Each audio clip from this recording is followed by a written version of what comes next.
poco sobre tu carrera y el área específica del patrimonio al que te dedicas? Bueno, yo soy historiadora del arte de formación, graduada de aquí de la Universidad de La Habana en el año 2007.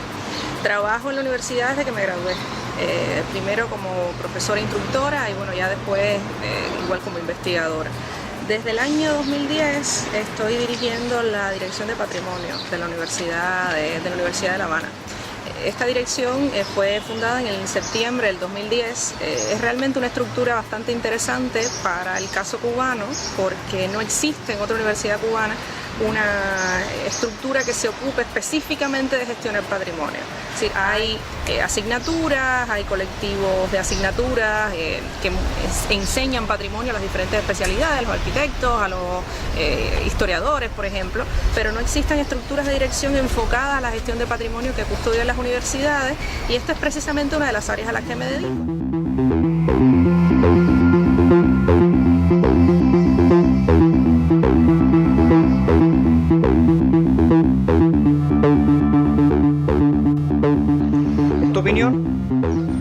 ¿Cuáles son, en materia patrimonial, los hitos ocurridos en Cuba en las últimas décadas?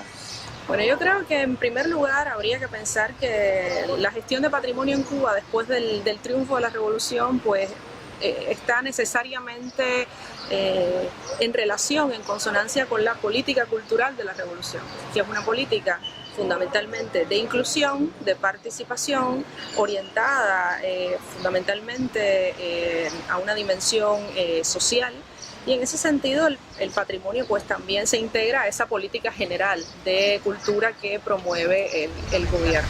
La Oficina del Historiador existe desde la década del 30, pero fundamentalmente a partir de los 90, incluso en un momento muy delicado para el país, un momento de crisis económica muy profunda que vivió Cuba en la década del 90, pues tuvo una transformación y un impulso muy notable en la recuperación del centro histórico de La Habana Vieja, pero más que nada yo creo que estableció un modelo para otras experiencias de conservación en otros lugares de Cuba, pero también a nivel internacional. ¿Por qué un modelo? Porque era un modelo de recuperación del patrimonio arquitectónico y urbano, pero también un modelo de desarrollo que pensaba en primer lugar en mejorar la calidad de vida de la gente que habitaba el centro histórico, en que ellos siguieran percibiendo el centro histórico no solamente como un lugar de grandes valores patrimoniales, sino también como un lugar donde ellos vivían, un lugar para su familia, no un lugar pensado para otros, sino para ellos mismos.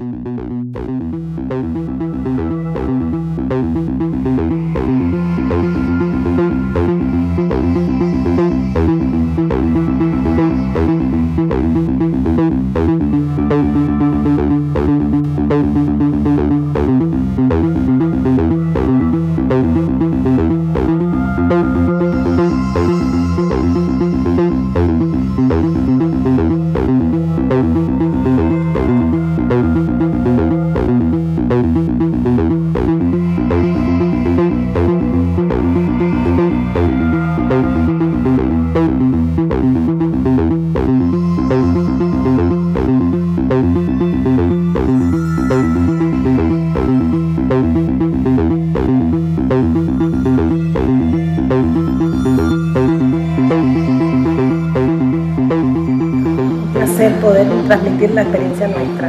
Mi nombre es Marta Oneida Pérez Cortés, yo soy socióloga de formación, máster en antropología sociocultural, trabajo aquí en Plan Maestro desde el año 1998 y me dedico a atender la parte social de la rehabilitación.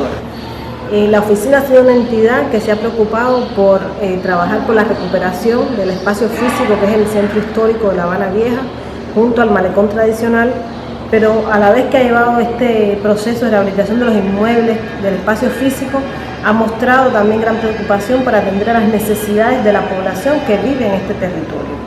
Por ello es que se han desarrollado, después de crear toda una infraestructura que le permitiría obtener los recursos para llevar a cabo la rehabilitación y ser autosostenible, todo esto a partir de un decreto ley del Consejo de Estado del año 1993, que le dio esas potestades a la oficina, es que la oficina creó toda una infraestructura creada por instalaciones hoteleras, gastronómicas, una agencia de viajes, una empresa constructora, y una vez creada esa base, esa infraestructura, se dedicó a trabajar también en la parte social de la rehabilitación. Para ello se han creado una gran cantidad de proyectos sociales que satisfacen las necesidades de la población infantil, de la población juvenil, de las personas de la tercera edad, de las mujeres, de los grupos de personas con necesidades especiales, es decir, aquellas personas que son ciegas o débiles visuales, que son sordos, que son limitados físico-motores. También dedicarles un espacio para que ellos puedan insertarse en todo este proceso de rehabilitación, porque ya requerirían un acondicionamiento de estos espacios físicos para que ellos puedan acceder, para que ellos puedan enterarse de la información. Y entonces, en ese sentido, también ha trabajado la oficina de manera fuerte, grande, importante, se puede decir.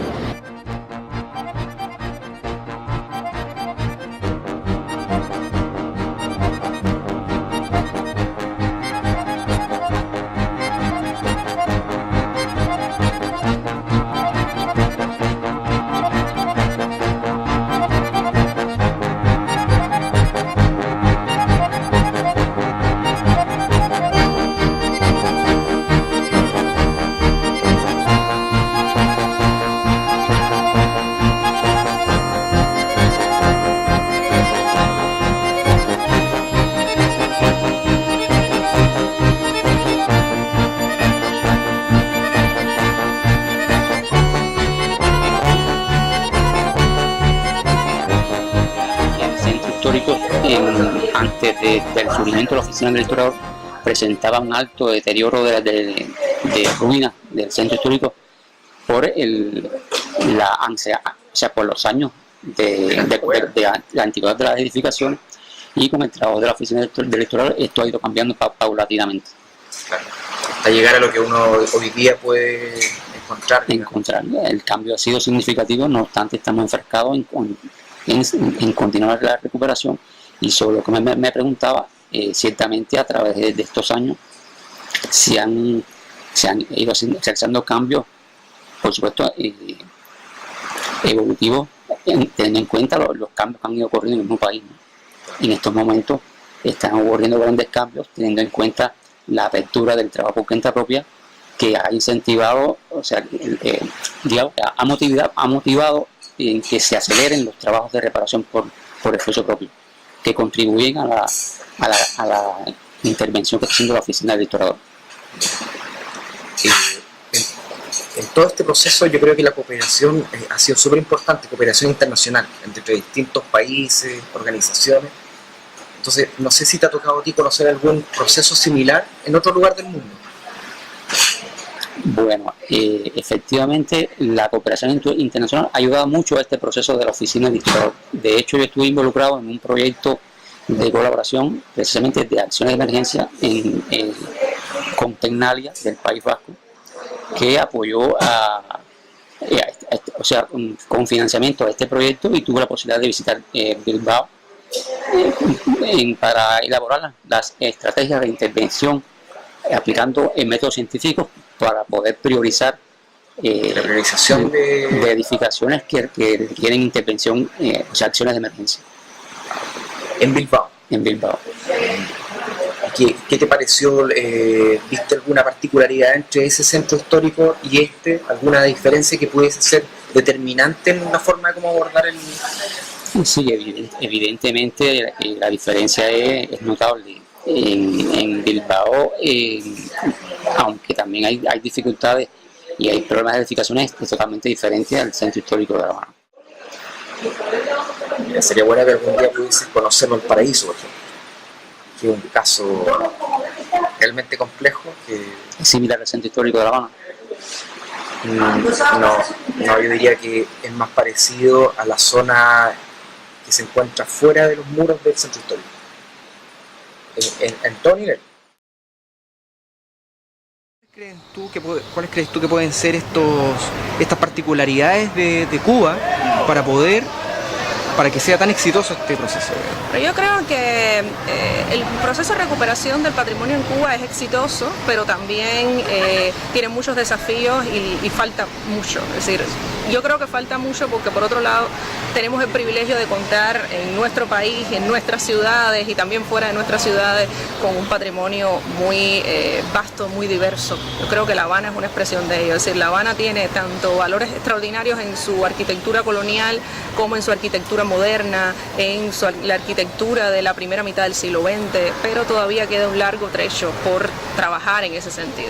Yo creo que una de las principales fortalezas es, en primer lugar, la dimensión social de la política cultural del país, es decir, que hay un interés del gobierno expresado en sus múltiples instancias, vamos a llamarle así, no solamente a nivel nacional, sino también expresado, por supuesto, en los organismos que se ocupan a nivel local, a nivel municipal, de conservar el patrimonio también como una manera de enfatizar la cohesión social, el sentido de pertenencia de la gente para con su espacio.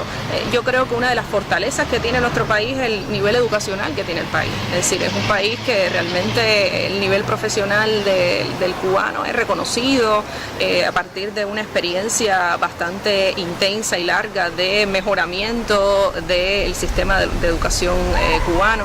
Y yo creo que eso se expresa, eso viabiliza de una manera muy notable pues todas estas políticas también de conservación, porque son entonces implican de una manera más evidente, hacen partícipes a todos, desde los más jóvenes hasta los mayores, en estas políticas de conservación. Y yo creo que, bueno, solo habría que decir que ahora mismo el modelo económico cubano se está transformando, es decir, se está transformando, está incorporando a nuevas formas de gestión económica, y que eso es un desafío, pero también es una posibilidad. La oficina del historiador de la ciudad de La Habana ha sido liderada durante mucho tiempo por Eusebio Lara Spengler, el cual es un historiador que se ha transformado en un gestor político y líder de esta institución que finalmente promueve estos grandes proyectos de recuperación de edificios, recuperación de espacios públicos. También están trabajando ahora con el Malecón, varios proyectos, siempre considerando dentro de esa cadena de desarrollo de proyectos a los propios habitantes de la zona patrimonial. Es un poco lo que se explica en este documento.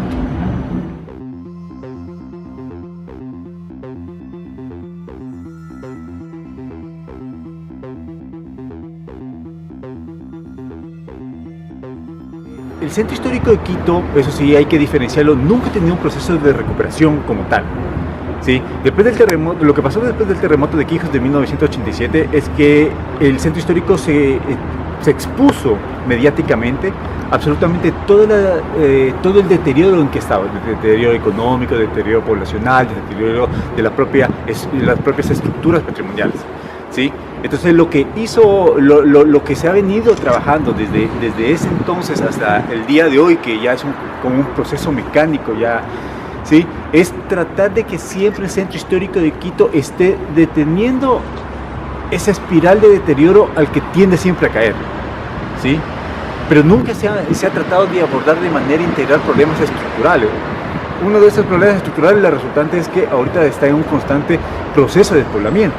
Entonces, si esos problemas estructurales no son atendidos de manera integral, ¿sí? Va a ser muy difícil que tú puedas tener una visión que el día de mañana el Centro Histórico de Quito se vuelva un polo competitivo de la ciudad como para comenzar a atraer a gente que quisiera vivir ahí. Y eso, el metro va a ser una de las oportunidades que otra vez va a tener el Centro Histórico como para poder volver a ser planificado, ¿sí? Con respecto a la ciudad.